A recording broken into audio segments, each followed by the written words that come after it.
ఏకాదశి వ్రతం వెన్నడుండగలేదు, తీర్థయాత్రలకైన తిరుగలేదు, పారమార్థికమైన పనులు చేయగలేదు, భిక్ష మొక్కనికైన పెట్టలేదు, జ్ఞానవంతులకైన పూని మ్రొక్కగలేదు, ఇతర దానములైన ఇయ్యలేదు. నలినదల నేత్ర నిన్నునే నమ్మినాను, చేరి రక్షింపవే నన్ను శీఘ్రముగను.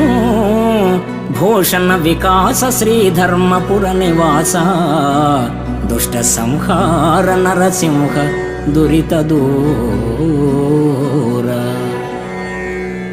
ఓ ధరణీపతి, పుట్టినప్పటి నుండి పుణ్యకార్యాలేవీ చేయలేదు, ఏకాదశి ఉపవాస వ్రతాలు ఆచరించలేదు, తీర్థయాత్రలు చేయలేదు, భిక్షమొకనికైనా పెట్టలేదు, జ్ఞానులకు శ్రద్ధతో నమస్కరించలేదు.